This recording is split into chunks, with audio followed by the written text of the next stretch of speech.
What's good, savages? Welcome to another episode of Blue Collar Sport. I'm Stéphane Paulin, and with me, as always, is the John Wick of sports talk, precise, unstoppable, and don't you dare talk shit about his Cowboys. Zach McGibbon, what's good? Oh, I love these intros each and every time we do this podcast, Steph. I'm doing good. Good to be chatting with you. And now that we're away from week one, we're in the NFL season. I'm looking forward to chatting all things football. And I'm glad we're finally we're diving headfirst into the new NFL season. Yeah, like I said earlier before we started recording, I'm like, we're just going to talk about the NFL or football, really, because, that's what it is right now. We're back into the full swing of season, and there's so many storylines. I'm like, I texted you, it was a couple days ago. I'm like, we have to talk as soon as possible. We can look into the week two if we want to, if we have time, but really, I wanted your reactions from week one. But before we get into this and all the NFL things, what did you think about the Longhorns this weekend? Much better than they were week one, right. I can tell you that. Now, it helps when you're facing off against San Jose State, but that's exactly what I was going to say. It's like, the opponent was a factor. Yes, but at least we know it's not like a drastic, all of a sudden Arch Manning can't play quarterbacks or a scenario. Right. So, I know there was a lot of talk. If you see with some of the replays, he was kind of wincing his shoulder, it looked like, when he was making throws. Yeah, I heard there was possibility of an injury there. People were all worried. I'm sure they're going to milk it for the week or the media and stuff like that. I think we'd heard of it by now if something was more serious than it was. Yeah. But I just like how the kid came out and balled after losing. Let's face it, Ohio State is a juggernaut of a team, right? Yeah. I think they deserve to be the number one team in the nation right now. That doesn't mean Texas isn't good and wasn't deserving of that. They were ranked number one preseason, right? Yep, they were ranked number one, and Ohio State was ranked number 3. So, and going on the road, it was funny, so many overreactions from week one of college football that week that it was insane. And I'm sure we'll talk about some of the overreactions for week one of the NFL too. Yeah. But it was weird. It was weird last, I guess a few weeks ago now when Arch Manning started and it was he's not having the greatest game. And I'm like, well, the guy's taking on Ohio State on the road week one, it's not exactly an easy task. I know there's a lot of hype around him because his last name is Manning and he's a 5-star recruit, but still, you got to give him a little bit of time here. I'm not as concerned as others are. He's shown flashes in the past whenever he's been brought in. So, I did laugh at, with what Steve Sarkisian said too when it came to the injury. He's like, I don't judge you guys how your faces you make when you're in the bathroom. So which made me laugh. I was like, it's true, it's fair enough. But it was overreaction central that week one. You could even go to when Belichick, it was Belichick's first game coaching for North Carolina. And God. There's a tweet out there from Colin Cowherd who after the first drive in the North Carolina game where they were just driving down the field. And it's Cowherd tweeted out, after that first drive, I feel confident saying, I'm paraphrasing a little bit, but I feel confident saying that Bill Belichick is the second greatest college football coach I've ever seen behind Nick Saban. After one drive. Against what, TCU? Yeah, exactly. Let's calm down here. If this was Ohio State, I could at least hear an argument of it was a top 5 team and they're driving down the field. And then we saw obviously what happened to North Carolina after that, but. So I can only imagine what the overreactions are for week one of the NFL.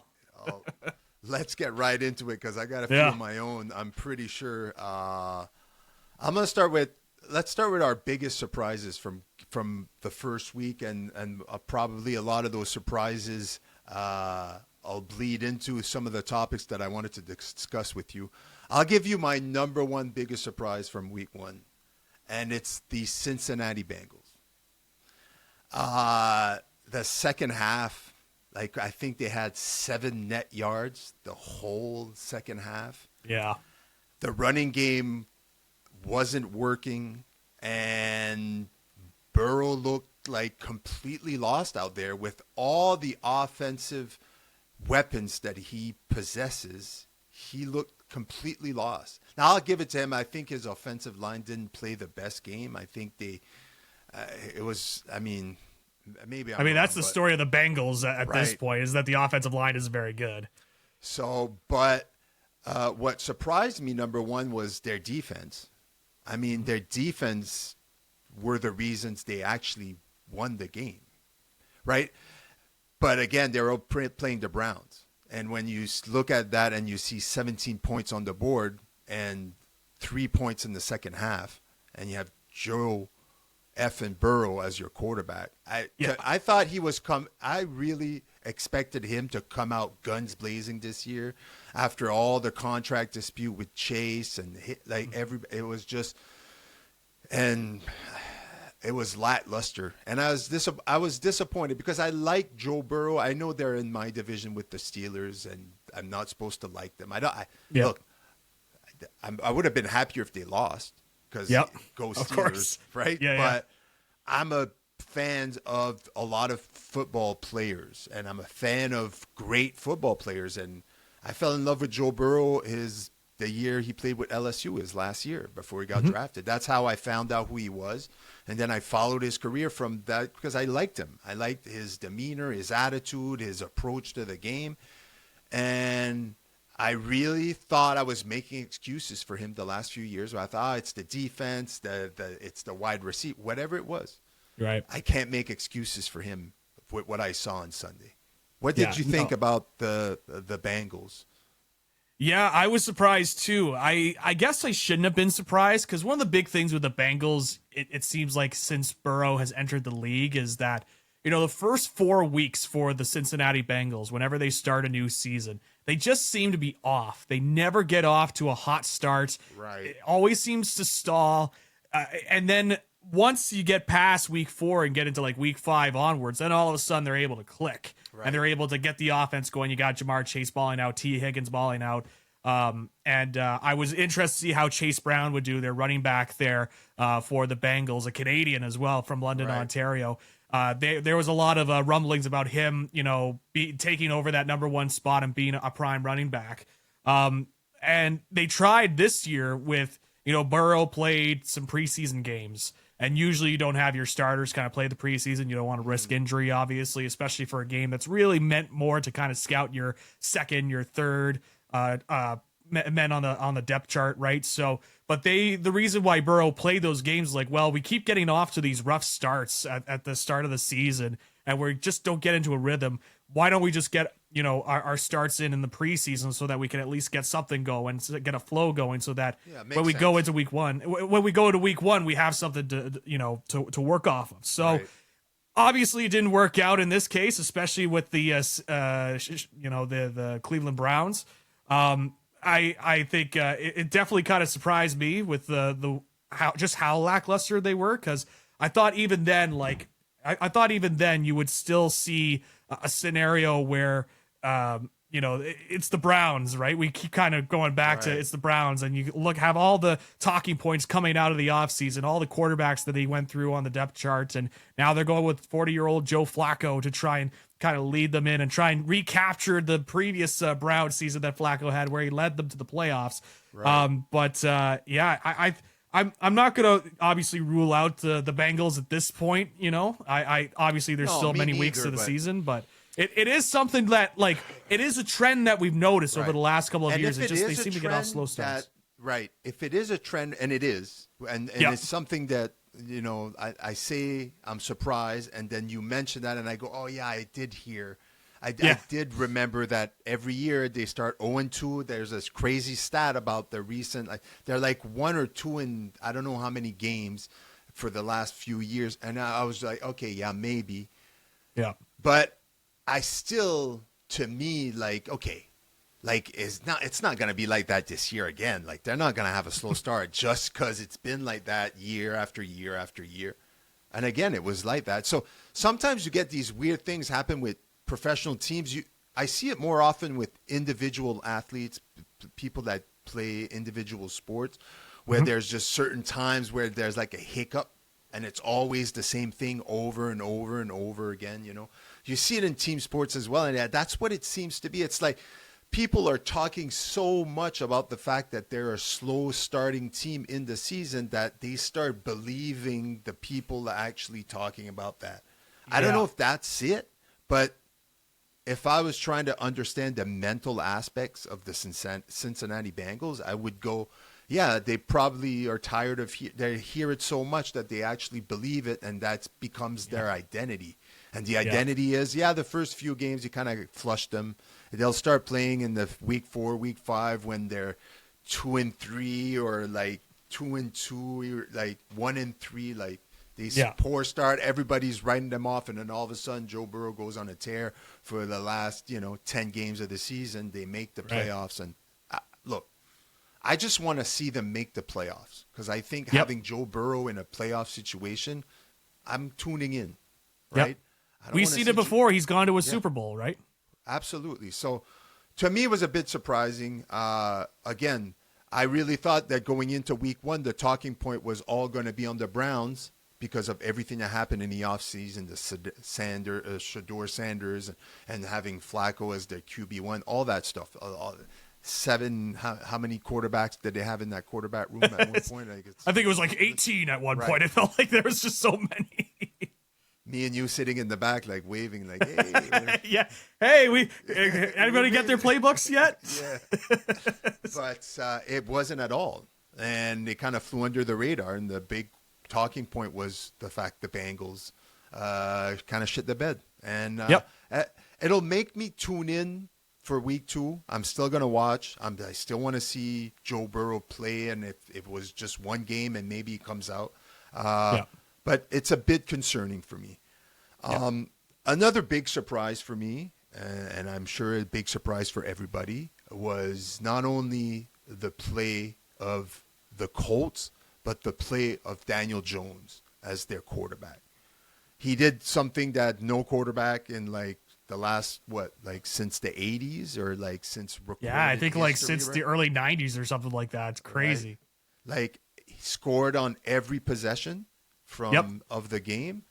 Now, okay, so there's a pessimist in me that watched that game. I didn't watch the game. I'll be 100% honest. I watched the score, and I was like, wait a minute. It's like 33-6 or whatever. I was like, all right, what's going on here?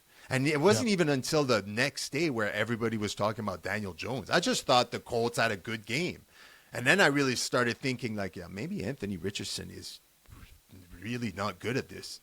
And then I went, wait a minute, like, how did Daniel Jones do? And then I look and he fucking did amazing. And I'm like, wait a minute, is Daniel Jones for real? I'm asking you, is Daniel Jones for real? There we go. These are the takes we got to give off week 1. These are the takes. To be determined. I'm going to say no, but I'm going to say, I think in the case of Daniel Jones, what's interesting about him, and I think you're starting to see this pattern with some of these quarterbacks, is that Daniel Jones, he got cast away from the Giants and he signs with the Vikings during the season. He was on their practice squad. And one of the big things about the Minnesota Vikings is that Kevin O'Connell has developed a reputation of being able to maximize the quarterbacks that he brings in. So we saw that with Sam Darnold this last year. And Darnold's able to, relay that into a big contract with the Seattle Seahawks. We're seeing it with JJ. We might be seeing it with JJ McCarthy this year. We'll see. Yeah. I guess we'll talk about that in a moment. But, you think of the quarterbacks that Kevin O'Connell has kind of brought in and had to utilize. Kirk Cousins, obviously, a good quarterback, I think. It's just, he's never been able to get over that hump where you could really rely on Kirk Cousins to kind of take it deep into the playoffs or be consistent. But Kirk Cousins at his best is a very good quarterback. And so you look at this kind of pattern that's been developing in Minnesota where these quarterbacks are coming in and they're learning under Kevin O'Connell. And then once they leave O'Connell, then they go and find a different team. I think that could be happening here with Daniel Jones, where O'Connell's like, all right, we're going to take all this stuff. We're going to unlearn some stuff that you took in from New York. So you're saying that 1 year he spent as a backup in Minnesota could be the reason why we're seeing a completely different Daniel Jones? I think that could play a factor. Obviously, Right. a new system as well certainly helps. I think the big thing too in Indianapolis that kind of goes under the radar is that Shane Steichen's not a bad offensive mind. But in Right. terms of utilizing guys and whatnot, it's just the problem is, funny enough, in his case, he hasn't really had the quarterbacks to work with. Anthony Richardson, like the way that they have gone about Anthony Richardson, like the thing with him was he had all this raw talent that you could see, but they just threw him out there into the fire way too early, and he was just Right. not ready for NFL prime time snaps. He was somebody that was more of a project quarterback where you kind of keep him from behind. Like with Patrick Mahomes, he waited a year behind Alex Smith. He learned the offense. He learned to play quarterback a little bit more. They all knew that he had this talent in terms of the arm strength and whatnot. Right. But the scouting report coming out of college was like, oh, he's a little erratic on throws. Sometimes can be a little bit inaccurate. His footwork needed some work, some adjusting in order to play at an NFL level. But you could see where the talent was. He goes to Kansas City. Andy Reid's obviously a great coach, knows how to maximize his guys. Says, okay, we're going to have Patrick Mahomes as the backup for a year behind Alex Smith. Alex Smith is a guy that we can rely on to win football games. And while Alex Smith is out there, playing QB, we could develop Patrick Mahomes from behind. And then lo and behold, the next year when they get rid of Alex Smith, they trade him to Washington, which at that point was practically a death sentence. Trading him to Washington. You have Patrick Mahomes comes in, and then you see what happened, right? The 50 touchdown season, MVP season. And so now I want to make it clear. I'm not saying Daniel Jones is going to be Patrick Mahomes out there. He's going to be running and doing sidearm passes. Right, but right. I think it's a combination of he went to teams that knew how to develop quarterbacks and knew how to kind of maximize them. And so I think it was smart of Daniel Jones to be like, okay, when he got cut from the Giants, he said, okay, I'm going to go to Minnesota. I know I'm not going to start, but I know I'm going to get some really good training from this Vikings coaching staff. So I'll go on the practice squad, and maybe they'll call me in. Who knows? But I'm going to learn under this learning tree here of Kevin O'Connell, and I'm going to try and be the best quarterback so that when I go out on free agency, and obviously in this case he signs with the Colts, he goes and he could take what he learned in Indianapolis, or rather in Minnesota, and take it to Indianapolis. It's similar to with Sam Darnold, where you saw where he was in San Francisco. He was a backup for a year in San Francisco, learned under Kyle Shanahan, goes to Minnesota as well. And we see with Kevin O'Connell, like, totally maximizes what you could do with Sam Darnold. The best he's played in his entire career, able to translate that into a contract. Plus, I think there's some underrated pieces in terms of like options that Indianapolis has on offense. You look at some of the receivers, Pittman, Pierce. Right. Those are some of the guys off the top of my head where it's like, okay, they can work with guys like that. So I think it's a combination of a lot of factors in terms of Daniel Jones and how he's been able to kind of maximize his time out there. Now, I also throw this in there. I think Miami is not a good football team this year. I think, like, I know this is week one, but like this is a team. It's not like there's much to change. It's not like there's that much change. Like, you still have Tyreek Hill. Tua Tagovailoa, I know is been very inconsistent because of injuries, but a lot of that offense is still the same. And they've had to, make some adjustments on defense, with some trades and injuries and whatnot. But this Miami team, they're not locked in. Like, I used to love Miami, the way that their offense, the way that they had it all put together. I thought Mike McDaniel just knew how to maximize guys' talents, whether it be Tua or Tyreek Hill, and knowing what to use, how to utilize those guys. But I think there's clearly something there where it just feels toxic in Miami right now. Absolutely. Just doesn't feel like there's a good energy in Miami. So I think when you have all of that kind of coming together, all those different factors, I think that's what you have there with Indianapolis and Miami, is this 33-8 dominant performance. And yeah, think of all the quarterbacks in the recorded history of the NFL when they were, following the stat about scored possessions. You've had Peyton Manning, Tom Brady, Drew Brees, like all these. Dan Marino Steve was in Young. that. Yeah. Steve Young, Troy Aikman, like John all Elway. these Hall of Fame QBs, right? All No Hall one. of Fame QBs. Daniel Not one. Jones. Daniel Jones stands on top alone above them all. This goofy looking guy. The guy who would play Peyton Manning in a Lifetime movie, right? Like that Daniel Jones. Like, it's unbelievable. So, yeah, I mean, I think that's what it kind of all boils down to. Again, the division they're in, I think, is up for grabs. Like, I think that division that the Colts are in with, the Texans and the Jags and the Titans, like that, it's a division that's up for grabs for them. So I'm not saying that can't even rule out that they could go in there and like win their division, because Houston, we saw what happened with them, didn't look too great in their first week, and the Jags, they obviously won their game, and we'll see more of what Liam Cohen can do for that team in terms of trying to maximize. This is going to be a big year for Trevor Lawrence in terms of showing people, hey, I can be this QB1. I am this, generational talent that I was coming out of college with. And finally, I've got a good coach with me. So this is a big year for him.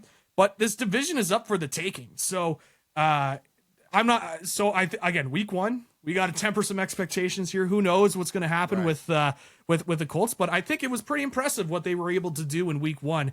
But you do have to add in the factor that I don't think Miami's a good team this year. I think it's going to be like, it wouldn't shock me if Mike McDaniel's the first head coach to be fired. And I know, again, I just said week one can't, go too crazy. But with everything that's kind of coming out of there, like, I really can't rule it out at this point. I agree that Miami looked completely just ugly. I don't know how to explain it. It was just, I also expected it. Everything, there was already some sort of toxic energy with what the storylines have been on the off season with Tyreek Hill and like this and that. And like, I think there's a ceiling in Tua that I think we've seen already. I don't think he's going to get any better as a quarterback. He's still young, and maybe he needs a change of scenery. But the injuries and the concussions, like I said he shouldn't have came back after the last concussion. I'm like, I think there's somebody at a certain point needs to step in here and go, hey, like, we need to talk, because he might not be built for this game in the NFL. So definitely Miami looked a little bit like I said, ugly. So Daniel Jones looked great. Maybe we'll have to wait for week 2 and see if really. But I really think that no matter what he looks like in week 2, he might not look like the guy we saw in week 1. But I have a feeling that he'll be enough for the Colts to make the playoffs. Yep. I'll say that. Right now, I don't think that's a hot take right now. Like you said, I think their division is kind of up for grabs. Houston is in shambles. I'm pretty disappointed in the whole thing. I was a huge C.J. Stroud fan, since he's been in the league. I really thought that guy had the mindset to be a champion, but right now it's looking bleak in Houston. And so, I think the Colts are in a good position right now. So I guess we'll have to wait and see. Moving on to another big surprise. I wouldn't say big surprise, but it was big enough for me to write it down. Justin Fields. I know they lost to my Steelers. It was a great game. I mean, back and forth. Like, I said, I can't calm it down. Like, I can't be this nervous on week 1. Like, I was fucking losing my shit. I'm like, this is week 1. If this is going to be every game with Rodgers, I'm going to have gray hairs in my mustache by the end of this. Like, I'm like grabbing my chest right now. Just the anxiety. Oh, you gotta calm down there. You're like, oh my God, offense. Man. Dude, I was like, all right, either go but I think the Steelers defense can definitely play better. It's the Steelers. I expect every year for them to have the best defense in the league. They might not have, but that's what I expect. Because when you never know with the Steelers, they can come out and have the absolute best defense or be mediocre like they were a bit last year. But back to Justin Fields. He surprised me.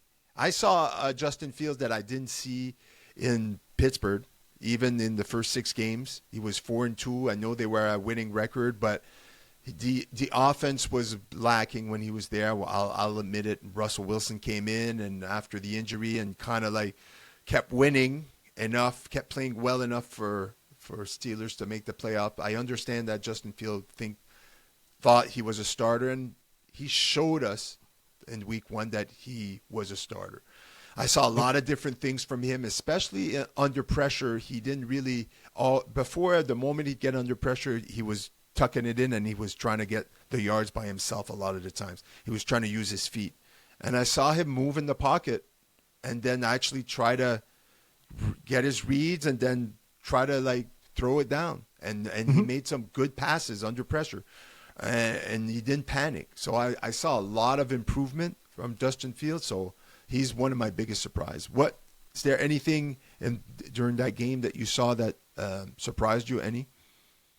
I was surprised how much offense the Steelers put up. I know. I mean, I was stunned. Like so I wasn't as, like, high up on Rodgers kind of coming in. Right. Only because it's like, you're coming off of those Jets years, right? And obviously he tore his Achilles, first year. And then the second year, there would be glimpses and you would see some of the old Rodgers magic, but then everything just started to kind of crumble around in that Jets organization. Yeah. It's just continues to be dysfunctional over there with the Jets. So I was a little surprised on just how much offense they were able to put up, especially, like, Rodgers came in, he threw 4 touchdowns and was efficient and utilized his targets. And I was just surprised because not necessarily because of Rodgers, because I think they have pieces, but correct me if I'm wrong, but I'm pretty sure Arthur Smith is the offensive coordinator for the Pittsburgh Steelers, and he's not exactly known for a high octane, exhilarating offensive play calling.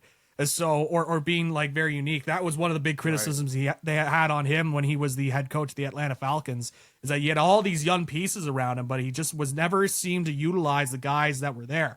So it was just kind of surprising to me in terms of just how much offense that they were able to put up and really take advantage of, especially against the Jets defense like that. Because despite how the Jets have been the last couple of years, whether it be, off the field or their ownership or all the things that kind of come with the New York Jets, is that their defenses still are pretty solid whenever they go out on the field. So, so I was a little surprised on how they were really able to take it to New York in that game. And I was impressed with the Jets that game too, in terms of what they were kind of able to showcase. Yes, they lost, but there was a lot that they showed. The big thing when they brought in Aaron Glenn to be the head coach of the New York Jets is the same thing that you get when you have coaches from the Detroit Lions. They bring a character, they bring an energy, they bring, like, a standard with them. When you're being coached under Dan Campbell, like, Dan Campbell wants standard and he demands it from all of his players. That kind of translates through to Aaron Glenn. And so you're kind of starting to see that a little bit, and guys can radiate to that. And I think that's kind of part of the reason, Justin Fields looked a lot more confident. And I think it helps as well that, he's not in a situation where he was in Pittsburgh. He's like, I've got Russell Wilson kind of lingering behind me. I can be the guy. I can be the focus. And I know that the quarterback there, that's all of a sudden escapes me. He was the guy. Remember when he was on the Chargers and they accidentally punctured his lung when they were trying to give him a shot? He's the backup quarterback now for the Jets. Yes, I believe he's the backup now for the Jets. So I know there was some discussion about him. The name escapes me, but I remember Tyrod Taylor. Tyrod Taylor is he's the backup QB in New York, and I know there was some murmurs about him. Like, if Fields isn't doing too great, you could throw Tyrod Taylor in there. But I never really bought into that. I think they brought in Justin Fields on the idea that we think we can maximize him. We can fix what was the issue with him in terms of not being able to figure it out as the franchise QB. So I think they're going to stick with Fields for a while, and especially after this game. I think there's a lot that they were able to showcase. And again, there's a lot. The thing with the Jets is they always seem to have these pieces around them that you can get excited about, you can get tantalized about, but it's the Jets. So on paper, they have a great team. Yeah. They have Breece Hall as their running back. They have Garrett Wilson as their number one wide receiver. Yep. They have a great defense. They have Justin Fields, a former first-round draft pick. Like, they have a good team. And I think the coach now, I think it's – because I think we saw it. Like, just the point, number one, the offensive output in week one against – okay, the Steelers' defense was not on point, but it's still the Steelers' defense. You're able to score that many points on a good defense. So there's a lot of promising. I'm still happy they lost. But, you know what I'm saying? On the flip side, like you, I was nervous. I was, as a Steelers fan, I was hyping it up before. I'm like, we're going to the Super Bowl. Rodgers' last year. He's going to ball out. He's going to bump. Cinderella run, baby. Let's go. And Get excited. I swear, before the game, in my head, I went, he's going to score 4 touchdowns today. Oh. But out loud to my son, I think I said it to my son. I said, I think he's going to, I forget where I was. I think I was at baseball practice. I was talking to one of my one of my assistant coaches.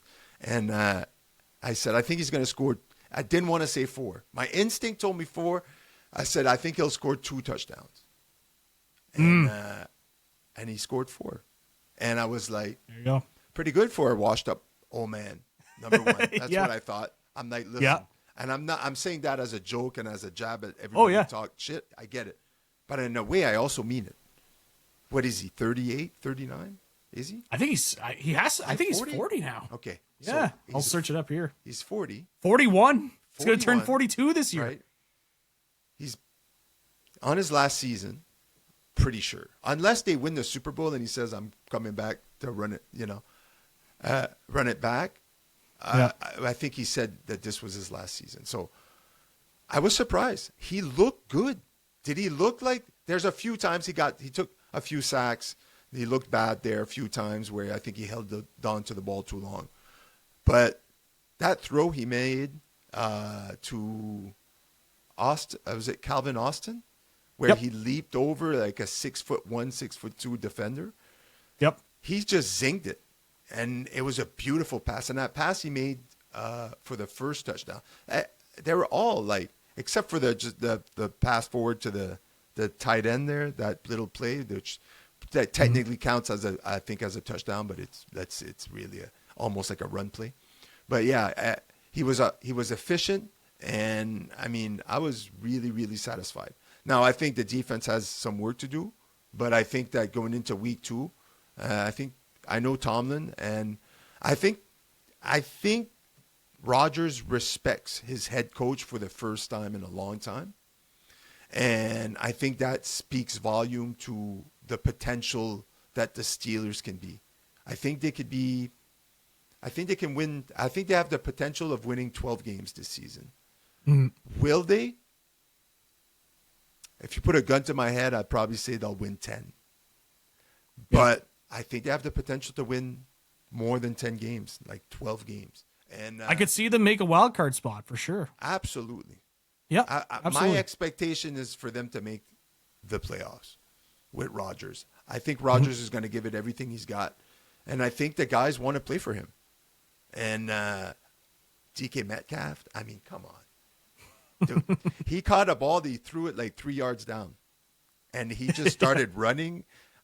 People were almost getting out of the way. Like the defenders were like, I'm going to try to catch him. But I'm not going to, I need to take an angle on this guy because he's coming. There's 16 more games of the season. I got to protect myself here. How am I going to tackle this machine? It's unless you're Buda Baker, know. But even then, Buda Baker running back, you got him coming down the sideline. But yeah, it's something else.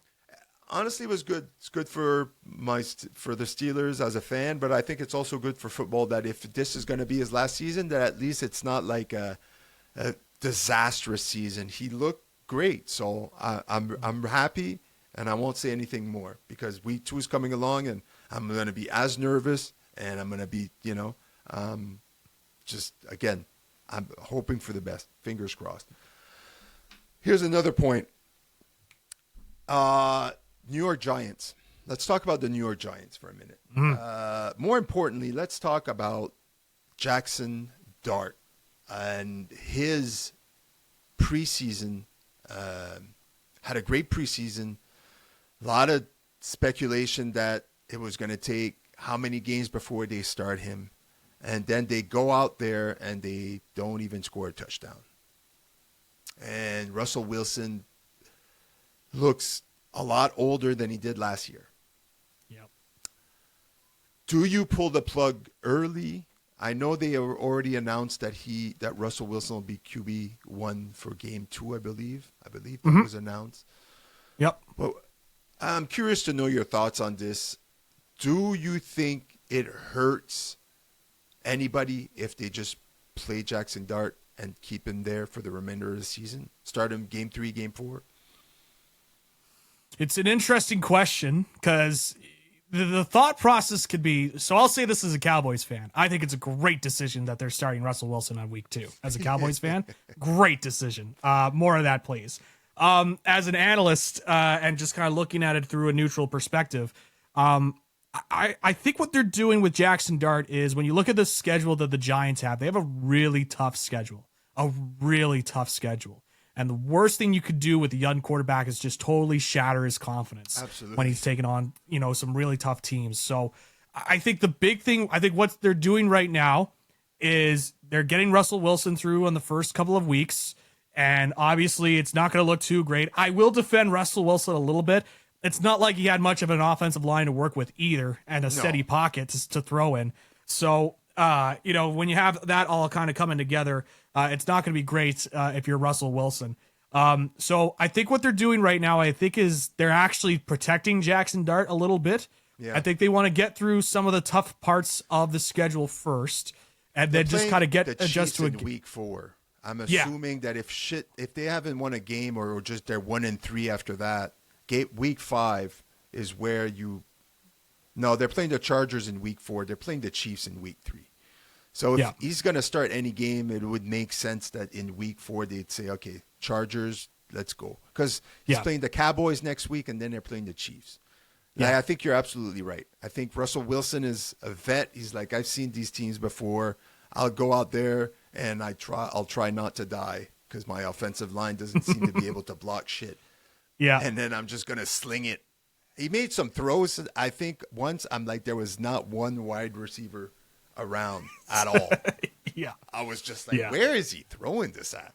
And then I realized he was throwing and he wasn't even looking because he was getting tackled by 3 different defenders as he was releasing the ball. Yeah. But I think you're right. I think they'll protect him for as long as they can because I think that kid's got some potential of being a star quarterback from what I saw in preseason. That's an overreaction, but I think he's good. No, there's a reason why they selected him first round. They saw a lot out of him. Right. He was somebody, who played well when he was with Ole Miss. So obviously they see a lot in him. And I get the argument. It's like if you've drafted the guy first round, you want to try and give him the reps.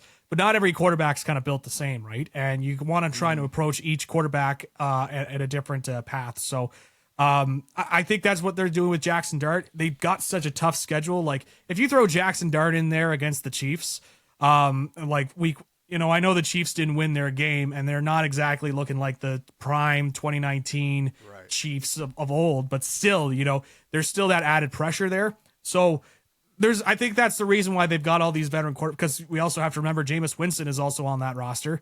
So now I'm not saying like Russ goes down, Jameis is going in, but I think there's a reason why they brought in all these veteran quarterbacks is that they came in with the ideas like, all right, let's bring in this rookie QB. Let's see what he could do.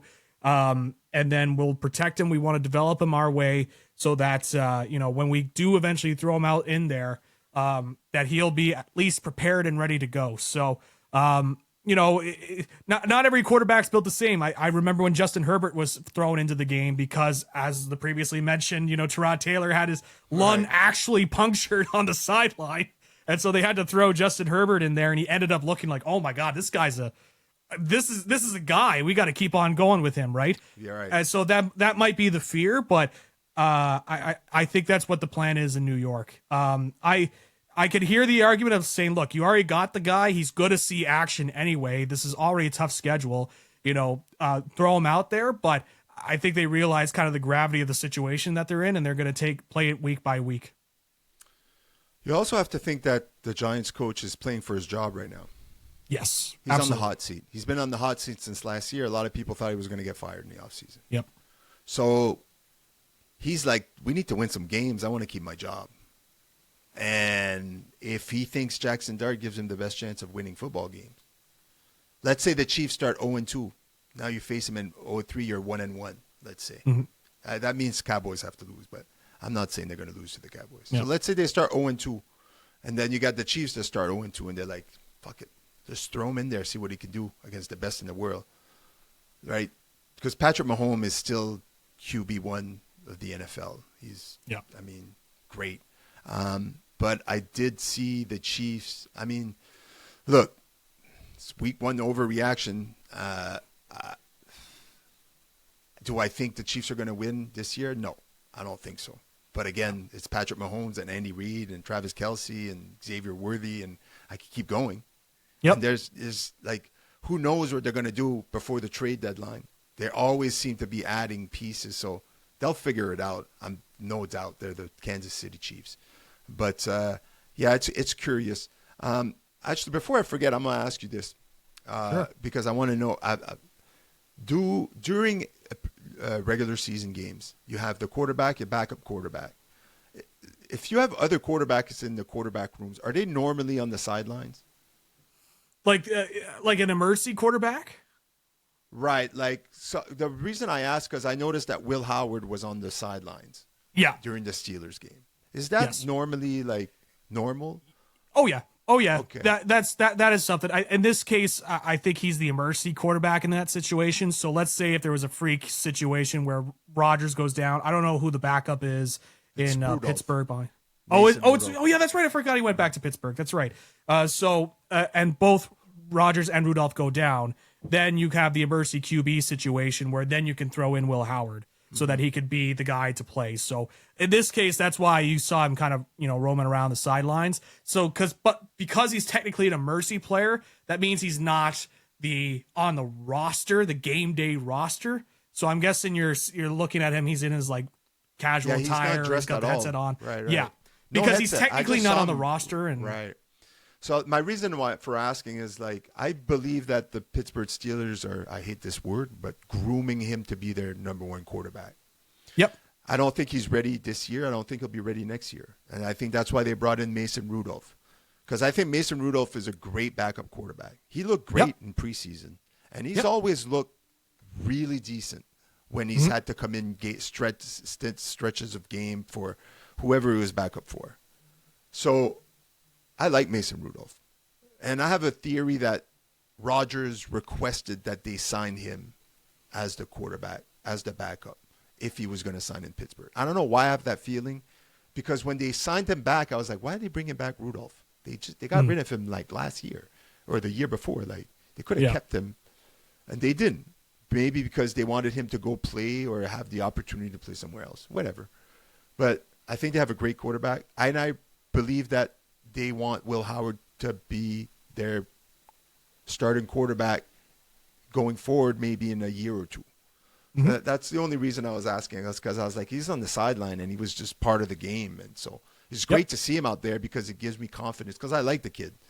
I think he's his perfect mindset to be a Pittsburgh Steelers. And I think he's the potential of being a great quarterback if they do it right. And I think Mike Tomlin, Lord knows if he'll still be the coach in 2, 3, or 4 years, but he's a great coach. So I wouldn't want anybody else to bring me up. He's smart. The organization is smart. So I'm looking forward to that kind of stuff. But yeah, Jackson Dart, I think we're going to see him, if I had to take a guess, week 4 against the Chargers.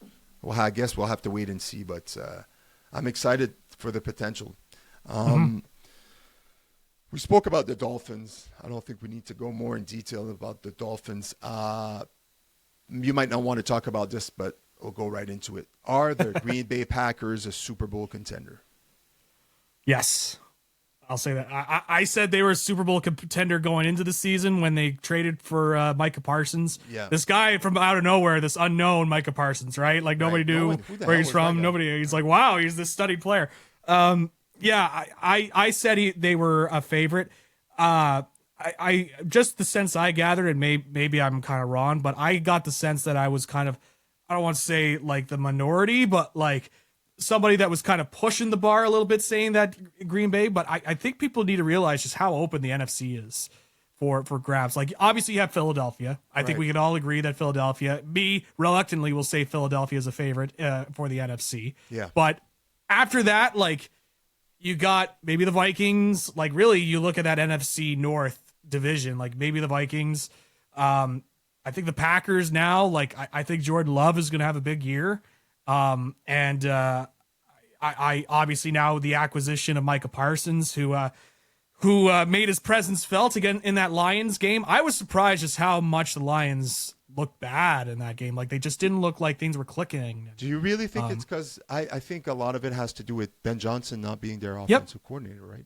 I agree with that. I think the thing that Ben Johnson brought was creativity and an unpredictability, and that put confidence into those Lions squads and those Lions offenses. The offensive coordinator they brought in is from that system technically, but there's a difference between implementing a system and then actually calling the plays and how you utilize those plays in the system, right? Absolutely. And so play calling is such a big thing when it comes to that. So I think we just kind of saw it there where we didn't see that creativity that you usually see with the Lions offense, especially with the talent that they have over there with Jameson Williams, Amon-Ra St. Brown, and then Jahmyr Gibbs in the backfield as well, where a lot of people kind of had him circled as a guy to really, be one of those elite running backs in the league. But Green Bay came in. Now again, it was on the road, week 1, division rival. It's at Lambeau Field, all of that stuff. So you obviously have to kind of take that into account. But man, I thought Green Bay looked really good. And Green Bay was a team I was kind of looking at. It's like, oh, now that Micah's in, I think Green Bay, the reason why Green Bay was trying to go for Micah is I think they thought that if they had Micah Parsons on that squad, they were a complete football team and they could do some damage when they go in playoff time. So, they were comparing just bringing in Reggie White in the 90s. Yeah, we all know how that turned out for the Green Bay Packers. They won a championship. I might have angrily compared it to just giving them Reggie White on the last episode. You said that, and I heard it all week. Everybody, I saw storylines on the media about talking. Just give him Reggie White. Why not? Right. And I think the energy he brings, number one, to the Green Bay Packers, and obviously the talent he brings on that team. I think you're right. I think they were one piece away from being a legitimate Super Bowl contender, and I think this gives them that title now. You can actually call now again for overreaction, week 1 overreaction. I don't think so, but maybe they'll go on and lose the next 3 games, and we'll be like, what's going on? Because we still have to be realistic that Micah is injured. He's not 100%. I think he had to get some injections before the game. And he still had a sack, of course. So. Right, of course. So you'll kind of have to be a bit weary about the whole situation, but they have a great football team. They're well coached. Their offense is great. Jordan Love is just getting better year after year after year. And I think they're legitimate contenders. So I'm excited to watch them. Look, I know it must suck as a Cowboy fans because it's awful. It's terrible. But let's talk about the NFC for a while. I was when you were talking about it, I was looking up. You're right. Like NFC South, I Buccaneers, but I don't think they're going to be a contender. And then you got the West, 49ers won, but Brock Purdy's out for the next few weeks, I believe. He's injured, so we might see. There is that concern. I don't know if it's officially announced yet, but there is that concern that he might be out for the next. I thought I saw right before we started recording that. Mac Jones. He might have. Mac Jones was the starting quarterback for week 2. I might be wrong about that, but so really, the 4 teams in the NFC that I see are right now, from what I saw in week 1, is the Vikings, the Packers, the Eagles, and the Commanders. Those are the 4 teams right there. Yes, the Lions have been strong, but it might need a few games to get adjusted to this new offense, and it might take a few games that may take too long for them to be contenders. Yeah, I'm not saying they're not going to make the playoffs, but to be the 1-loss, 2-loss, 3-loss team we saw in the last few years, I don't think that'll be the team. So the Packers are in a great position right now. And, Packers, Eagles, Commanders, Vikings, all in and look, I mean, I can't think of any other team. Yeah. On the AFC, let's talk one last thing before we, unless you have something else to talk about. Let's talk about Lamar Jackson and Josh Allen just completely balling out. Was it Sunday Night Football? Am I right? Was it Sunday You are night? correct. Right, Sunday Night Football. Yep. Crazy ass game. I went to bed. It was 40-25. I was like, I wasn't even paying half attention. I was so tired, but I'm like, I'm going to bed. And then the next day, I remember waking up, and the first thought I had was like, let me see if the Bills came back. Wouldn't that be funny? And I woke up and I looked at my phone. The Bills won. I was like, no fucking way. I was like, what happened? Give me the footage. Give me the footage. What happened here? And then I saw Derrick Henry fumble, and then they scored 2 quick touchdowns, and then crazy ass game. Josh Allen had more passing yards in the fourth quarter than like 11 quarterbacks that played on Sunday, including Aaron Rodgers. He had 255 yards of passing yards in the fourth quarter only. Insane. Like Josh Allen last year at one MVP, like Josh Allen right now is playing like the MVP. So did Lamar Jackson, though. Yep. Fucking Lamar Jackson, I'm like, I can't believe they lost that game, though. The Ravens can't play with a big lead. It's the same thing we were talking about at the beginning of the episode with the Bengals. It's like the people have spoken so much about the fact that they do not start playing until week 3 that it's in their head. I feel like it's like the Ravens get off to a big lead, and all of a sudden everybody's nervous. They're like, they're gonna fuck this up, and lo and behold, they let it go. I couldn't believe it. I couldn't believe they punted on that last play and gave the ball back to Josh. That guy was balling. He's on fire. Couldn't miss. The last thing you want to do is give him back the ball. What do? You give him back the ball with like 2 minutes to go. I'm like, what the fuck? Like, but again, you want to say, well, I trusted my defense. I thought our defense was. They couldn't stop him the whole fourth quarter. What do you think? All of a sudden, they're more tired. They're more pressure. There's more on the line. Josh Allen was like, I'm going to destroy them. And, I mean, it was beautiful. It was beautiful to watch, even though I didn't watch the last quarter, the comeback. But it's great to see these two go at it, because I think that'll be, in the AFC, I think those are the two teams right now, the Ravens and the Bills. I think it's crazy. What are your thoughts on that? Yeah, that Sunday nighter, I watched the whole thing, even with the comeback too. I was also looking it's looking rough, but there's not much else on the TV, so let's see what's going on, and we'll just kind of finish this game through. And boy, that comeback was something else. I was messaging a buddy of mine who's a Bills fan, and he had messaged me, I'm going to bed. Fuck this. And it was 40-25. And then I start messaging. I was like, buddy, you better wake up. Wake up, buddy. You got to wake up. They're coming back. Wake up. And then it was the drive where it became 40-38. And I was like, you are going to get a kick of what you're missing. Like, I kept messaging him even when he was asleep. I was like, come on, one of these messages has to get through. And so he woke up to all of my messages being like, oh my God, what a crazy football game this was, and blah, blah, blah. Yeah. So, this was unreal. One of the best Sunday nighter football games I can think of that I've ever watched. Incredible comeback from the Bills. You always get the sense in recent years that when you go to Orchard Park at night, something's going to happen there, right? Crazy. And this is the final year. Yeah, and this is the final year of the Orchard Park Stadium too. So talk about a game to leave on in terms of the Sunday nighters. So insane. It was great all around though. Week 1, there was some great football, and I feel like we say that every year, most likely because we haven't had football for a long time. So everybody's like, any football is good football. But I feel like there was like the Steelers-Jets game was insane. For the first afternoon game. Aaron Rodgers, so many storylines. Justin Fields basically swapping quarterbacks, and then you have the Packers, and then everything, and then the Sunday Night Football, Josh Allen versus Lamar Jackson, the two MVP contenders for the last few years, and it's just back and forth. It's a great indication that this year is going to be just filled with those types of games. I'll watch those games all year round, Unfortunately, that's probably not what's going to happen. You're going to have a lot of duds and a lot of weeks where you're like, fuck, what is this? But, Yeah, it was just I'm looking forward to week 2.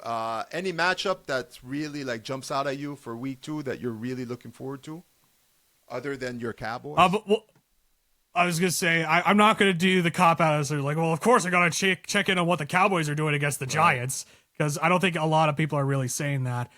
Just kind of looking through the schedule here. In terms of games that kind of have piqued my interest. Obviously, you have the Super Bowl rematch between the Eagles and the Chiefs. Right. That's going to be interesting to watch. I will say, I know the game, it feels like forever ago. 4:00 game on a Sunday. Yeah, not a primetime game, which is interesting. But look, the people the need their Buccaneers Chargers and the versus Texans Raiders on Monday. Yeah, and then you have the yeah. Eagles and the Chiefs on 4:00 on this. Look, you need your Chargers Raiders primetime game on Monday night. But yeah, it'll be interesting to see. I did want to mention, I know it feels like forever ago now, but I need to get my Cowboys take in on the Eagles game on the season opener. Yeah, go for it. I need to get my take. That went better than I thought it was going to go. Especially the first bit. It just kept going back and forth. I thought Dak Prescott had a great performance He played great. during the season opener. And it really showed too. Like, I know CeeDee Lamb had the drop at the end. It's like, of course, take my heart out of my chest one more time, Dallas, because you continue to do that. But I mean, at this point, that's not even the worst thing that's happened to me as a Cowboys fan. So I just kind of expected at this point. Yeah. But I will say, I thought Dak was tremendous that game. I know CD had the drop at the end, but he still had over 100 yards receiving. And I do think having that secondary wide receiver there that they acquired from Pittsburgh, George Pickens, really kind of opens things up for that offense in Dallas. And Javonte Williams, kind of a little surprise, coming in with 2 touchdowns, and he was kind of cast off from Denver before the ACL injury. It seemed like he was going to be this prime young running back, and they kind of cast him off. He comes to Dallas, and he's still 25, like still some years to work with as a running back. So obviously the defense, I was hoping for more. I know that they kind of stopped Saquon in the second half and stopped running the ball. But man, did Jalen Hurts take over that game in week 1? And if only, Stefan, if only they had like a pass rusher, like an elite pass rusher to really complete the defense. Somebody that could like really get after Jalen Hurts and stop him from running around. The run, right? That's what Jerry said. That's what Jerry was saying, Yeah, if only, like, I look to the Giants and they have this guy from Penn State. He wore 11 at Penn State. Maybe if we had somebody similar to him. On the Cowboys defense, somebody that could also rush after the. If only we had somebody like that. Oh well, I guess Jadeveon Clowney will have to do with the way that it's looking for next week. But yeah, I mean, there was a lot from week 1. The Cowboys played a lot better. I think they proved some people wrong. There was a lot of people putting them real low. I'm like, look, I know Micah's gone, and Micah's a big, and they're a worse team because they don't have Micah on that team, but they're not a bad team. No. It's still a solid team. Like, that offense, like, here's the thing about Dak Prescott. Like, say what you want about him, playoff time, there's a lot to say, playoff performances and all that.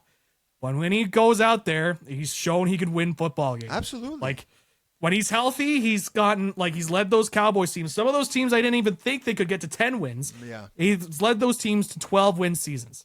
So, and was, at one point an MVP candidate. So, like, I know it's the fun thing to, like, shit on Dak Prescott because he's the Cowboys QB and it's fun to shit on the Cowboys. Right. But, he's like, he can win in the regular season. Playoffs, obviously, is a different thing, and we'll get there, and they'll probably find a new way to, like, torment me in the playoffs, whether it be, Zeke being the center or, forgetting to snap the ball and stop the clock or everything, right? Or the 48-point bomb that the Packers put in, or the Dez caught it game.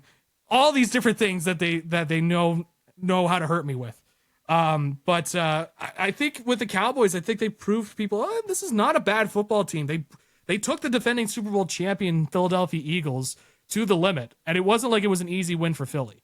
And this was on the road too. Yeah. So I think there's a lot to like coming out of week 1 for Dallas, and I'm liking this Giants matchup for next week. I'll tell you that. Yeah. But that's kind of my Dallas Cowboys take. Week 2, yeah, like I mentioned, the rematch there between the Eagles and Chiefs. That's going to be interesting at 4:25. I'm kind of looking at this second week, and there's not really that marquee matchup for me. I mean, I know there's a Thursday nighter as we're recording tomorrow between the Commanders and the Packers. Yeah. That could be interesting That because seems those to are be two. the game that leaps out at me, which would be Yep. like a banger of a game, the Commanders and the Packers. I can Yep. see Jordan Love and Jaden Daniels just completely balling out and going all out here. Yep. Yeah, there's some very potential dud play. Like I'm looking at the Bears and the Lions, and I'd be almost excited for this, and then I go, it's the Bears and the Lions. I didn't see much from the Lions and the Bears. Well, I don't know really. They what started to off say. strong, but yeah, Caleb Williams, not sure about him, but that might be. It's funny with him. Like he throws, like I'm just watching him throw. It's like God, he throws some heaters. Like Right. even off platform. Like what we saw this when he was at USC, but like he throws some fucking heaters like down the sideline, and I'm like, holy jeez, like he throws some hard footballs. But then also it's like he overthrows his empty man, like 3 yards down into the out of bounds mark when he's got a wide open player to work with. And He'll it's make like, the that was hardest big throw thing. look easy, and the easiest throws look hard. Look so I'm hard. like, what the hell? It's weird, right? It's Weird. Yeah. And that was the big thing going into this season. It was like, can Ben Johnson, like the big thing with Caleb Williams is like, can he like curb down on his erraticness? And this was something I even said on this show when Caleb Williams was coming in. It's like, he's got all the physical tangibles, but the big thing with him is that he makes some plays where it looks like it's in a video game, but also he makes some plays where it looks like he's in a video game and he's trying to force all these passes into, tight spots, and he's trying to play hero ball so much. And so the big thing when Ben Johnson came in was, can they kind of hone that in and have, Caleb Williams have these smarter passes and make smarter decisions, so he doesn't have to play hero ball all the time. And right now, after week 1, like we saw the first drive and the first little bit, they were marching down the field. He was efficient. I think he was like 10 for 10 at one point. Like he was looking really good. But then that second half came in. And the thing with the Vikings is that Brian Flores is a really good defensive mind. Yeah. And he knows how to make adjustments. And the Vikings are so lucky to have him still as their defensive coordinator, because he does some real great stuff for that defense. Plus, you look at the coaching staff in general for Minnesota and how they were able to adapt. JJ McCarthy starts to find his groove a little bit. It still feels weird to call him a second-year quarterback. I still feel like I should call him a rookie. He's a rookie, right? But like, so he's not going to be eligible to be Rookie of the Year no matter how good he plays? Yeah, technically because he got drafted and he was on a roster. I know he didn't play on a regular season. I know it's dumb. It's not like, he looked great. With hockey, even if you played a few games in the regular season, like they won't mark it as Rookie of the Year. They'll save it for like if you reach a certain target after a couple of years in your entry level deals. So, but in the NFL, it's like you're in 1 year. Oh, you did something to your leg. Well, you're not a rookie next year, which I don't think makes any sense. But he looked good. I think the Vikings have something with him. Obviously, it took 3 quarters for him to get there. But they made the adjustments and then they went forward. Again, very excited about him. I knew coming out of college with Michigan, and I was really excited to see him. I was bummed out they got injured last year. But I think he's got the weapons and the coach and the great team there. So I'm excited to see. And they're clearly confident in him, too. Yeah, exactly. Like to give him the ball week 1 like that, like after injury, like they didn't hesitate at all. They're like, no, he's our quarterback going forward. And we loved what we saw last year before the injury. We were going to make, because if he hadn't gotten injured, he would have been their QB1 by the end of last season, in my opinion, right? No matter how good they played last year. I know Sam Darnold played great, but so I'm excited to see. Let's end it like this. I'm going to pick an upset. Is there a game that you're watching that you think is going to be an upset? I'm pick mine. I think the Jets are going to beat the Bills. Ooh, I like that, especially with the way that they played. Right. That's I wouldn't rule that out. At home? Yeah. I'm going to pick Justin Fields to keep playing well and to get the Jets' first win against Josh Allen. I'm not saying Josh Allen's going to play poorly, but I think the Jets are winning. That's my upset I'm picking. That's a nice pick. I like that upset a lot, and it's especially again with the way that the Jets played this past week and what they've got there. If they could carry that momentum and take it to Buffalo, I think that could be a very, very interesting upset. I like that. I'm gonna go. I have not seen the odds, so it might not be an upset on Vegas. I could be wrong, but I'm gonna pick the Jags over the Bengals for week 2. I like what Liam Cohen is doing on that team, and the Bengals are 3.5. Okay, they are a favorite. So I'm gonna say the Jaguars and the upset over the Bengals. That's a good pick. I think the Bengals are going to continue this. I think this is just a thing with the Bengals now. So where they're just first 2 to 4 weeks, it just seems like nothing's clicking. Might as well sit down Burrow and just start him in week 4 at this point. Yeah. So see what you got at your backup QB while you're at it. But backup quarterback is in Cincinnati. Yeah, I don't know. The only name that comes to mind is Kyle Allen, and I don't know if he's still on that team. So let's see, Bengals depth chart. I'm interested now.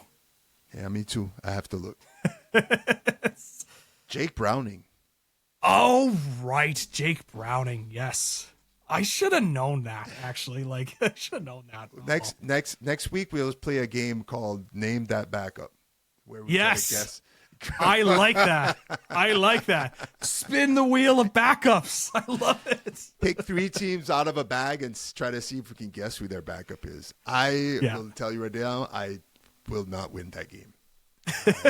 Unless it's let's add some stakes. Like if you want me to name like backup quarterbacks from 2008, I could throw in some stuff. Yeah. Like I remember the backup quarterback for the Dallas Cowboys behind Romo was John Kitna as the backup quarterback. Yeah. And then later on, Brad Johnson. He was the highest paid backup in the league. So, right. Yeah. That's crazy. Super Bowl winning Brad Johnson. Yeah, that's right. Yep. Yeah. Now his sons play for North Carolina. Is he really? Yeah. Both of his sons, his son, the quarterback there, Max Johnson, who had that devastating injury, able to come back in and fill in. I think he's going to be the starter. And then I forget the other son's name, but he's a wide receiver for North Carolina as well. Really? So, yeah. That's interesting. So I picked the Jets. You picked the Jags. I like the Jags. I've always been a fan of Trevor Lawrence. His big, blonde, loggy hair. Beautiful piece of a man, you know what I'm saying? It's Fabio out there playing football. The hat on, the helmet on with his hair, and he's just running out there. I'm like, that. I don't know who that guy is, but I hope he can throw football. I guarantee he could throw a football because he wouldn't have hair like that if he was shit at football. I'll tell you that much. Yeah. You need balls to have hair like that as a football player. I'll tell you that much. Before we end this episode, is Bryce Young just not fit to be an NFL quarterback? I'm going to say it's too early to tell. Panthers organization, right? I was going to say it might be a little bit of both. I liked when they hired Dave Canales to come in there. He came at the time coming from the Buccaneers, and you saw what he did with Baker Mayfield now a couple of years ago. So I'm still like, I didn't love Bryce Young coming out of college when he got drafted. I was more up on Stroud when Stroud was coming out of college. The thing with Bryce Young, and it wasn't even the height. So surprised. Yeah. I was surprised that he was picked first. Yeah. I think it's because the thing with Bryce Young is that he had more physical gifts at quarterback than Stroud did. Like, I know Stroud was the bigger quarterback, but in terms of like arm talent, I think there was a lot more wow and pizzazz when it came to Bryce Young than CJ Stroud. But the thing with Young is just like, I never like, I just didn't like, you know, when you just get a feeling when you see a guy out on the field, it's just like, I don't know. I can't put my finger on it. Like on paper, like everything adds up, but like you see it in action, you're like, there's got to be something a little bit more here. And they were trying to compare because of his height. Like, like I'm not as big on the height of a quarterback. Like I've seen quarterbacks like, fucking Doug Flutie came in and won some football games. Like if you've got the arm skills, like, and you can play the position. Baker, exactly. Drew Brees is like an all-time great quarterback. So Russell Wilson went in his prime. Like he's not a big. So I wasn't as big on the height thing as others were. I was more like I didn't see enough for me just on tape that made me really go, wow. Stroud did that a lot more. And I think the thing with Stroud is that he was in an offense where when he was playing for the Buckeyes, he's just got these great receivers there in Ohio State. Yeah. And so there is the argument of like, well, he's also being helped by all these great wide receivers that are on that team. But there was a lot of with Stroud in terms of poise in the pocket and being able to extend plays, and the decision making I saw from Stroud impressed me way more than Bryce Young. I think with him, it's just with Bryce Young going to the Panthers, I think obviously the organization is just a dumpster fire at this point. You got an owner that's throwing drinks at the fans because of the criticism being hurled at him in the owner's box.